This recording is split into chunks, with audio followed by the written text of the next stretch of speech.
Ciao a tutti, bentornati anche questa volta con le storie di una storia italiana. Oggi parliamo del secondo episodio, del secondo argomento di come comprare una casa in Italia. Allora, questo episodio sarà dedicato principalmente agli strumenti che gli italiani usano per cercare una casa.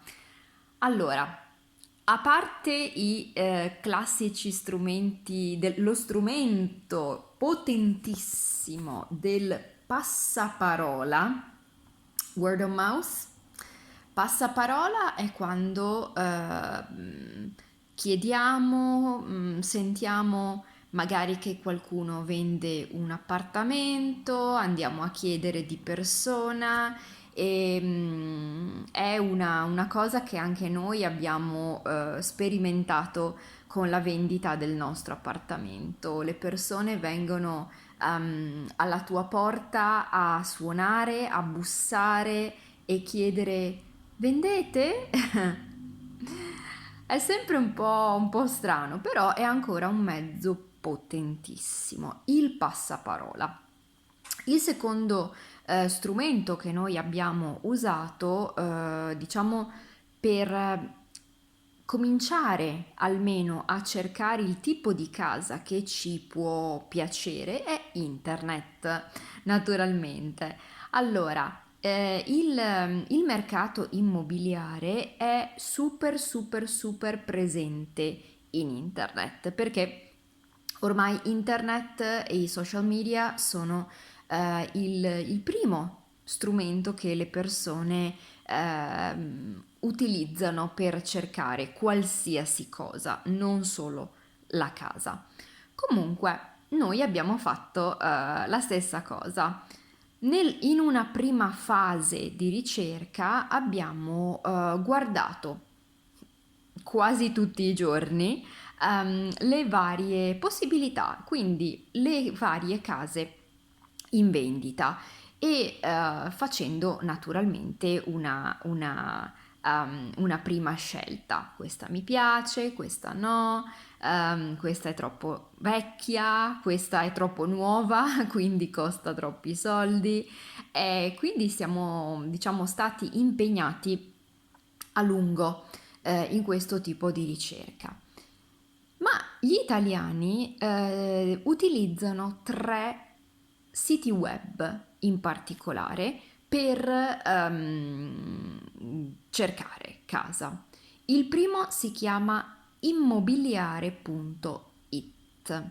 Immobiliare.it è probabilmente uno tra i principali siti web, letteralmente un motore di ricerca che aiuta le persone a identificare la tipologia di casa che loro preferiscono. Quindi puoi inserire tutte le caratteristiche della casa e di conseguenza ottenere i risultati in ordine di prezzo, in ordine di casa più recente, di annuncio più recente e altri criteri di selezione. Credo che immobiliare.it sia un'ottima soluzione, ma come immobiliare.it ce ne sono veramente tanti altri. Il secondo che anche noi abbiamo utilizzato sia per comprare che per vendere è casa.it. Casa.it, anche qui abbiamo gli stessi criteri di funzionamento del precedente, quindi di immobiliare.it, con le stesse funzioni. E il terzo si chiama Idealista. Idealista forse è un po' più nuovo rispetto agli altri, ma anche questo funziona veramente bene, ha le stesse funzioni degli altri due e è uguale. Quindi molto spesso le case in vendita vengono pubblicate su tutti e tre questi motori di ricerca, questi siti web, per dare la possibilità alla casa di avere più visibilità per un pubblico più ampio. Ehm, Questo perché alcune persone preferiscono immobiliare.it, altre persone preferiscono Idealista, altre ancora preferiscono casa.it. A mio parere sono tutti uguali, e è una... io ho scoperto che questo è un lavoro vero e proprio. Cercare casa è un lavoro che impegna veramente tanto, tanto tempo. So di alcune persone che quotidianamente facevano una selezione di case e potevano avere così 2, 3, 4 scelte in un brevissimo tempo. Ma cosa succede quando individuiamo, quando troviamo una casa che ci piace? Naturalmente tutti questi siti web sono direttamente collegati alle agenzie immobiliari. Io vi consiglio sempre di utilizzare il servizio di un'agenzia immobiliare per diversi motivi. Sicuramente potrete trovare il proprietario che vi dirà: "Ah, facciamo senza agenzia immobiliare perché costa." Certo, considerate che in Italia l'agente immobiliare guadagna su una percentuale del prezzo della casa da vendere o da comprare. Quindi tenete presente che questa percentuale varia dal 3 al 4%, forse qualcuno 2,5, 2,5, 3, 4% del costo dell'appartamento. Sono tanti soldi. Andiamo dai 4.000, 5.000, 6.000, 8.000 euro per vendere una casa con agenzia. Quindi queste cifre sono il costo dell'agenzia. Tenetelo sempre presente. Quindi cosa succede? Quando trovate la casa che vi piace, chiamate l'agenzia immobiliare, non contattate i proprietari. Importante, è più sicuro e l'agente immobiliare viene anche chiamato il mediatore. Il mediatore perché è la persona che media, cioè si trova tra chi compra e tra chi vende. Questa persona è in grado di garantirvi delle certezze, delle sicurezze, per esempio lo stato, la condizione dell'appartamento, prima lo vede la gente e dopo viene messo in vendita. Può garantirvi delle informazioni, può darvi delle informazioni che il proprietario magari non sa. E bisogna stare molto attenti perché nelle abitazioni vecchie ci sono delle parti, non sempre ovviamente, ma può essere che ci siano delle parti dell'abitazione che non sono state legalizzate. Quindi non si vedono nella mappa originale della casa.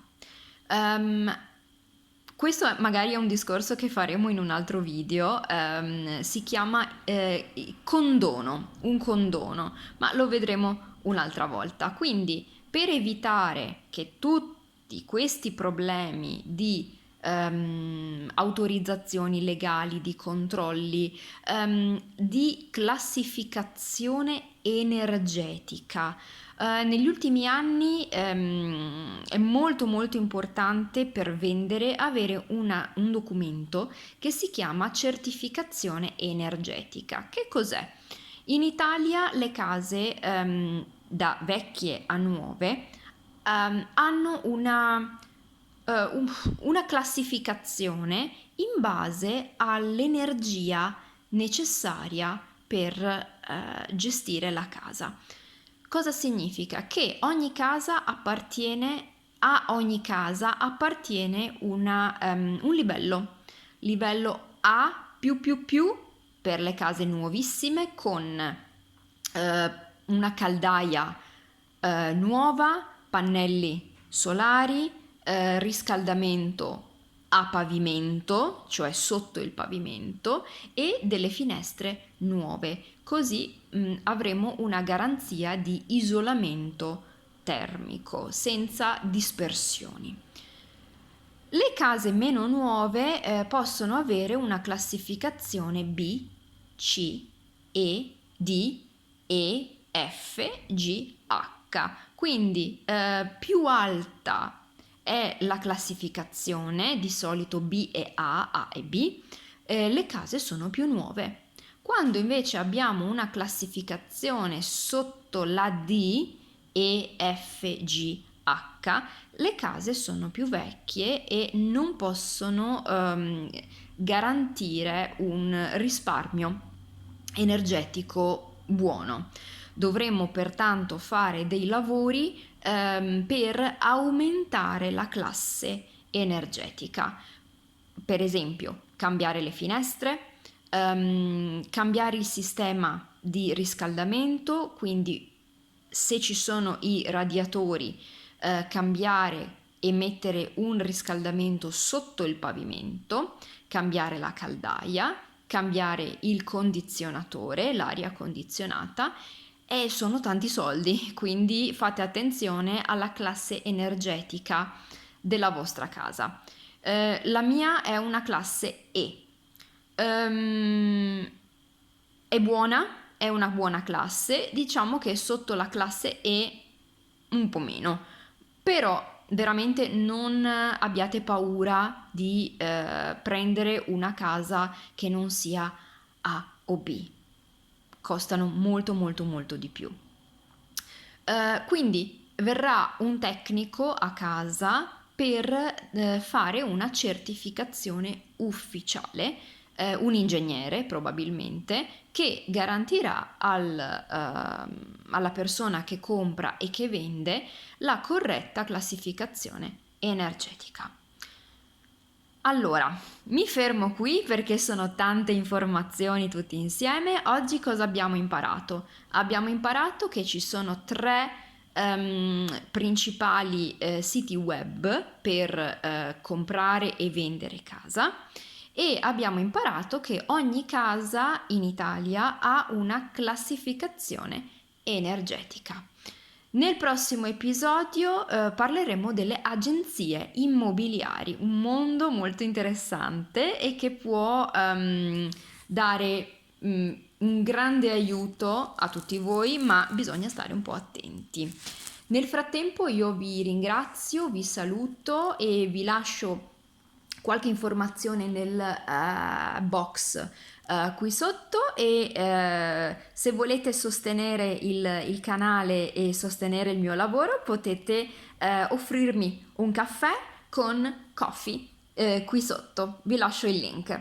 Grazie a tutti e ci vediamo presto.